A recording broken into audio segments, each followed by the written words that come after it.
Good day, learners. I would like to welcome you all to the assignment contact sessions for economics. This is for the advanced certificate in secondary education as well as the diploma in secondary education. I am Penehafo Hangola. I am the moderator for the subject economics, and I'm presenting on behalf of Mr. Mwela Shanika, who is your tutor. I would like to urge you to pay close attention because these contact sessions are mainly used for guidelines on going about getting your assignment done or going through studying through your future endeavors for exams as well. So we'll begin. I hope this is an interesting topic for you as it's a very interesting subject. We start off by defining economics. There are so many definitions of economics as all economists are trying to define this subject. However, the commonly one used being the one from Joseph Stiglitz, which states that economics is the study of how individuals, firms, government, and other organizations within our society make choices and how the choices determine how the resources of the society are used. This definition was extracted from your IOL Economic Study Guide on page 4. However, one of the simplest or most recently used definition is economics is a science by which we study the human behavior in relation to the ends and scarce resources, because this is where we study the scarce resources matched with the unlimited needs and wants of the society. We start off with a resource utilization and the conflict of interest. Because decisions are taken by individuals, firms, and government would have an effect on third parties. Conflict of interest could arise over how resources should be used. Resources are limited and decisions must be made over how best to use them. Some stakeholders will receive a positive benefit from the use of these resources, but others might suffer a negative externality such as pollution. Or in a mixed economy, the government often intervenes in order to try and regulate the use of these resources. We have different factors of production when we study economics. These are the resources that are used to produce an output within the society. Economists have identified factors that are critical to production and productivity as a whole. The first one is land. The second one is labor. The third one would be capital or money in other terms.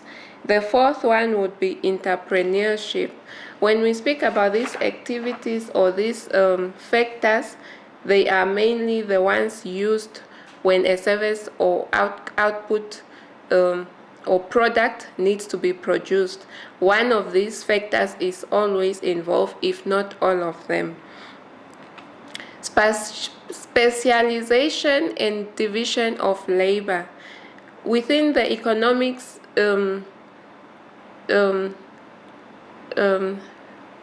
economics of a country, specialization is one of the most important concepts. This means we concentrate on a specific task which enables employees to learn the task and do it well. Not only do they enjoy doing it, but productivity increases at a faster rate. Division of labor. In a modern economy, specialization is seen in the division of labor. Here, the jobs and production processes are divided into different tasks. Each worker is involved only in one phase of the entire job process. This increases efficiency and productivity of the workforce. Ultimately, this speeds up the production process and increases output.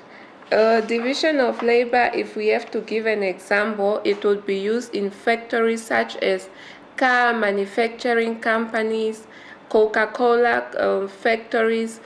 Let's say within a car manufacturing factory, there would just be a specific person to develop the rear doors, or there would be a specific person to develop the windscreens. Just like within the Coca-Cola factory, one would be capping the bottles. In most cases, it starts with, one would start with maybe putting the bottles in the machine where the Coca-Cola would be poured in.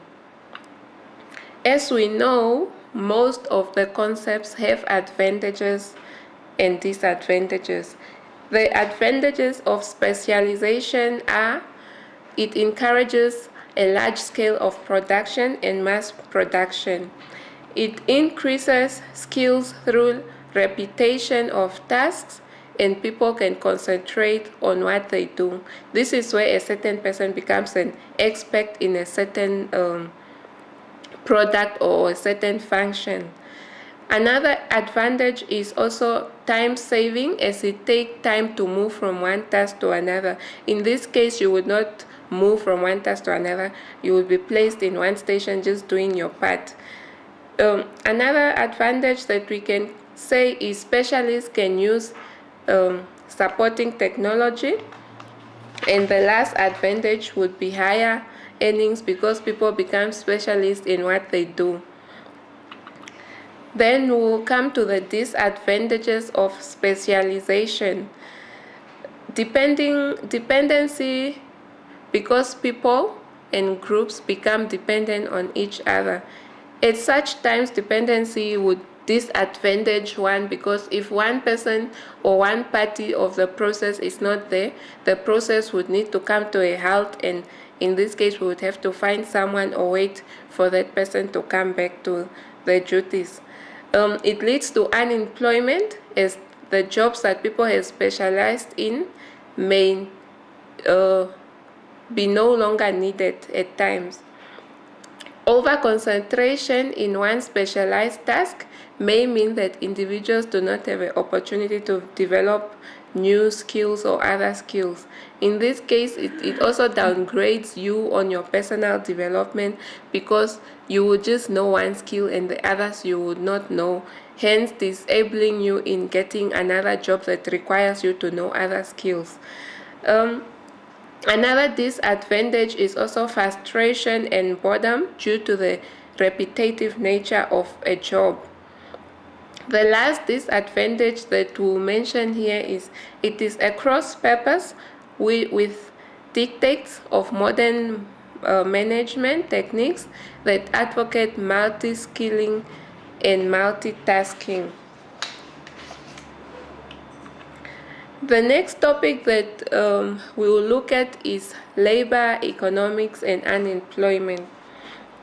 Unemployment refers to a situation where the country's employment creation capacity is unable to provide job opportunities to all people who are currently looking for jobs.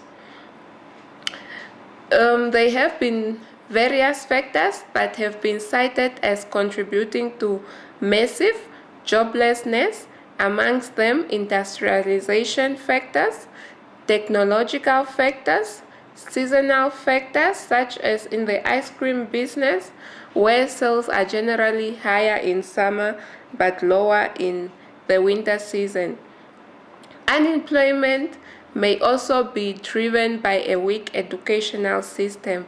Systems may at times give emphasis to skills that are not required by the industry, or give less priority to skills already in excess supply. When you study unemployment within your topic or your chapter in your study guide, please make sure to as well acquaint yourself with the different types of unemployment within our society. When we talk about economics, it is divided into two terms. We have macroeconomics and then we have microeconomics. So we'll start by defining macroeconomics terms.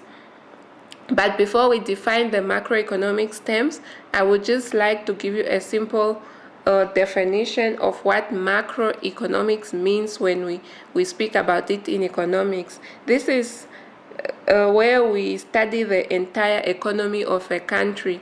We study everything that affects the economy within the country or globally or worldwide, if I may say so. The different terms that are within the macroeconomic sector are the ones we'll mention below. So we'll start with gross domestic expenditure. This refers to the total value of domestic expenditure on goods and services. The next term is gross domestic product, also known as GDP. GDP refers to the total market value of all final goods and services produced within an economy during a given period of time, usually within a year. Gross domestic product it's usually within a year because we record it in our balance of payment, which is done on a yearly basis. The Laffer curve. This is a graph depicting the relationship between the levels of taxation and the amounts of tax collected. When you study this term, make sure you also are able to draw the Laffer curve if you are provided with all the necessary information to illustrate one. The next term is gross domestic income. This is explained as the total value of all the income earned by factors of production, both within and outside the borders of a country over a given period of time. The next terms that we could still explain within the macroeconomic sector is public sector. This consists of all the sectors of the government, national, provincial, and local. A fiscal policy. Fiscal policy is a mechanism which is used by the government to raise and spend money, usually through taxation policies of the day. The next term is privatization. Privatization is the process of turning industries previously owned and run by the government into private industries. At times, when you study this, make sure that you understand it in such a way that when we give you a certain company or a certain public institution, you would be able to evaluate and demonstrate or understand if asked to privatize it, would you agree or not agree, and what reasons would you give for the agreement or disagreement for a firm or institution to be privatized. Then we also talk about the private sector. The private sector consists of firms and individuals that make up the non-governmental sector of the economy. Another term used within the macroeconomics sector is the multiplier principle, which states that relatively small autonomous changes generate relatively or multiple induced changes in aggregate demand. We spoke about economics being divided into two terms, which are macro, that we have gone through, and now we'll explain the macroeconomic side of the economics subject. First, I'll start off by giving you a definition where we would say microeconomics is the study of a single firm or behavior within an economy.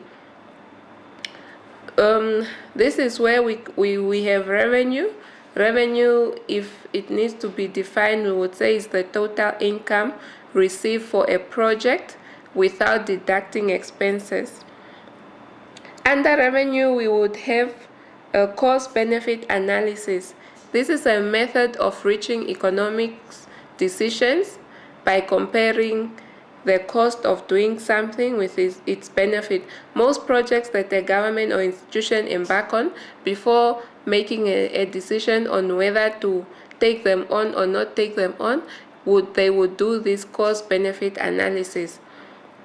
Monopoly is where the production of goods or services with no close substitutes is carried out by a single firm with the market power to decide on the price of its outcome. When you study monopoly, be in such a comfortable situation that if asked to give an example, you are able to give one. Oligopoly, this is where a few firms dominate the market. Be able to study it in depth in such a way that you are able to give real-life examples if asked to give so. We have perfect competition. Perfect competition, this is the most competitive market where any individual buyer or seller has a negligible impact on the market price. Marginal, total, and average revenue. In economics, we will define marginal by saying marginal is the extra benefit or extra revenue that one would get by adding one more unit to a production. It can be termed in marginal revenue or marginal cost. So, calculations of additional revenue for producing one extra unit of goods, marginal revenue. The total revenue received and the average revenue per unit of production. Here, a conclusion that we'll draw is an agreement among two or more firms in the same industry to cooperate in fixing prices or carving up the market and restricting the amount of output they produce. We have come to the end of the presentation, but just advice that I can give you, please read through your assignments. Make sure you understand all the instructions before starting to answer them, and make sure you acquaint yourself or familiarize yourself with the basic economics concepts, so that when you write up, you don't need to feel that you are copying and pasting from your study guide, but you have to, we will sense that this person understands the concepts, because you write it in such a way that you are taking it from what you have read and how you have conceptualized and understood it. I would also like to say that please number your work accurately. Mark all your questions and write in such a clear handwriting and neat one. Make sure your answer sheets are securely tied to each other to avoid them losing. Answer all the questions unless otherwise instructed to select or choose only some. Remember to have headings for all your assignments, and remember to put in all your effort when you answer these assignments, because if you can answer your assignment, it's a good sign that the exams would be easier for you, because exams are set based on the same concepts that have been asked in an assignment. So with that said, if you have any troubles or you need further assistance, please contact Mr. Shanika. On your cover page, there should be his contact details and the best convenient means of communication to him. So do not shy away from asking. If you need to ask, he is always available to assist and make you understand to such a way that you don't feel left out. So with that said, I wish you all the best with your assignment. Thank you.